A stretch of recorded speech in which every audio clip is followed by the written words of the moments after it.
Shalom, saya akan menyampaikan kebenaran firman Tuhan. Sebelumnya saya akan berdoa. Roh Kudus, kenakanlah hambamu sebagai pakaianmu, agar apa yang menjadi kehendak Bapa di surga, itu yang akan hamba sampaikan kepada umatmu. Dalam nama Yesus, amin. Saya akan menyampaikan firman Tuhan yang terdapat di dalam Yohanes pasal yang ke-7, ayat yang ke-37 sampai dengan ayat yang ke-39. Firman Tuhan ini berkata, pada hari perayaan, Yesus berkata, barang siapa haus, datanglah kepadaku dan minum. Barang siapa percaya kepadaku, seperti yang dikatakan oleh kitab suci, dari dalam hatinya akan mengalir aliran air hidup. Dan roh itu memang belum datang, ayat yang ke-39, karena Yesus belum dimuliakan. Dan kita tahu penggenapan daripada janji firman Tuhan ini terdapat dalam kitab Kisah Para Rasul pasal yang kedua. Bagaimana pada hari Pentakosta, apa yang Tuhan janjikan digenapi, Roh Kudus itu dicurahkan kepada murid-murid, kepada anak-anak Tuhan dalam Kisah Para Rasul pasal yang kedua pada hari Pentakosta.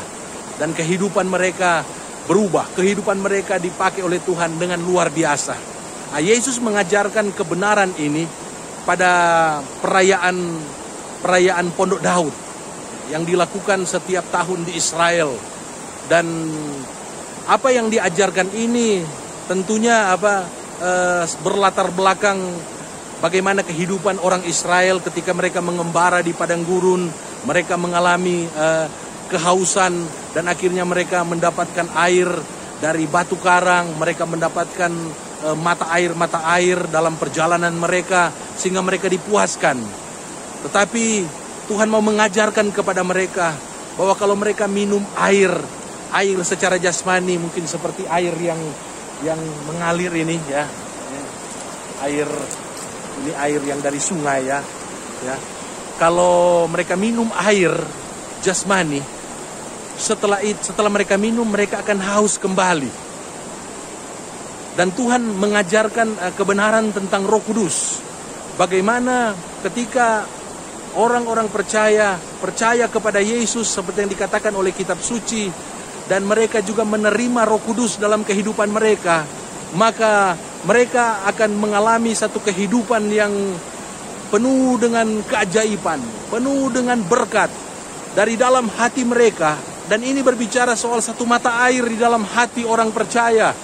Dan mata air itu akan mengalirkan aliran-aliran air hidup.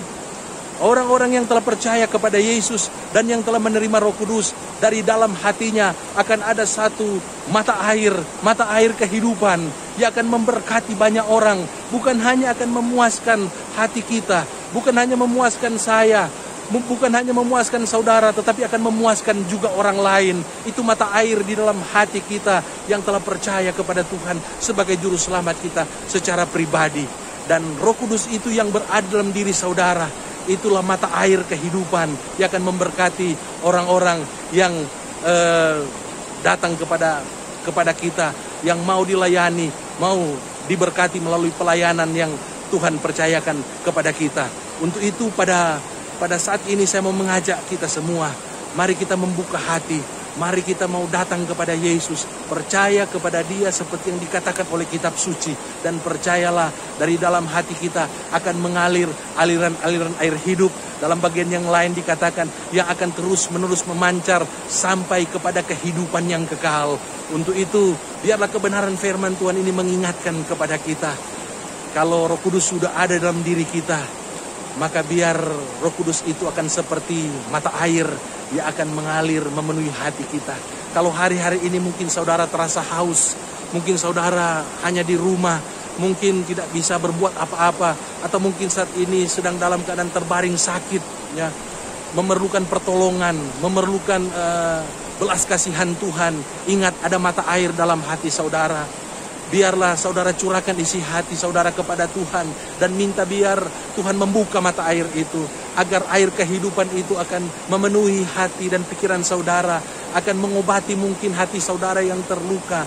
Bahkan firman Tuhan katakan juga, biar Roh Kudus itu yang akan mengobati setiap luka, mengobati setiap penyakit yang ada.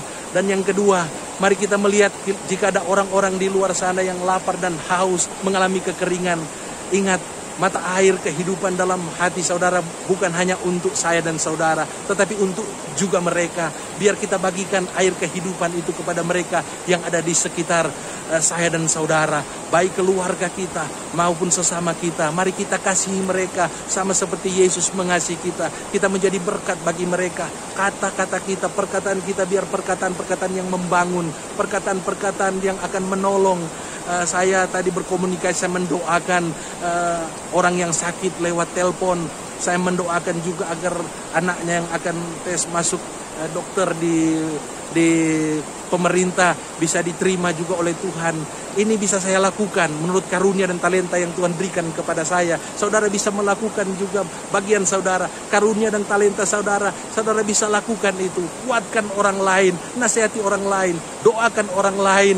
Dan saudara juga bisa menolong sesama saudara, mendoakan orang lain. Saya percaya Tuhan memberikan kepada kita bukan hanya sekedar tampungan air ya, yang akan habis pada waktunya, tetapi firman Allah berkata, Dia memberikan kepada kita mata air, sehingga dari dalam hati kita akan mengalir aliran air hidup yang akan terus-menerus memancar sampai kepada kehidupan yang kekal. Untuk itu mari kita tetap menjaga hidup kudus, agar aliran-aliran air hidup itu, mata air itu tetap mengalir di dalam hati kita. Jaga hidup kudus, jaga perkataan kita. Mari kita terus membaca firman Tuhan. Banyak berdoa pada hari-hari ini. Kita semakin setia mengiring Tuhan. Maka saya percaya sampai akhir hidup kita akan menjadi berkat, menjadi kesaksian bagi banyak orang. Dan air kehidupan dari dalam hati kita itu akan memuaskan mereka yang dahaga, akan membuat puas mereka yang dalam keadaan kekeringan. Karena itu janji Tuhan bagi saya dan saudara, kalau kita setia sampai akhir hidup kita, maka Tuhan akan menyertai kehidupan kita. Sampai akhir kehidupan kita, Dia akan menyertai kita. Karena Tuhan yang berjanji itu adalah Tuhan yang setia, yang mengasihi saya dan mengasihi saudara. Tuhan Yesus kiranya memberkati kita semua yang mendengarkan kebenaran firman Tuhan ini. Shalom, mari kita berdoa. Terima kasih Tuhan buat firman Tuhan ini, dan Tuhan tolong agar kami menjadi pelaku firman Allah. Kami menjaga hidup kami, hati dan pikiran kami, agar supaya mata air kehidupan yang ada dalam hati kami, pikiran kami tetap terjaga sampai akhir hidup kami. Dalam nama Yesus hamba sudah berdoa. Haleluya. Amin. Puji nama Tuhan. Dan Yesus kiranya memberkati kita semua yang mendengarkan kebenaran firman Tuhan ini. Shalom.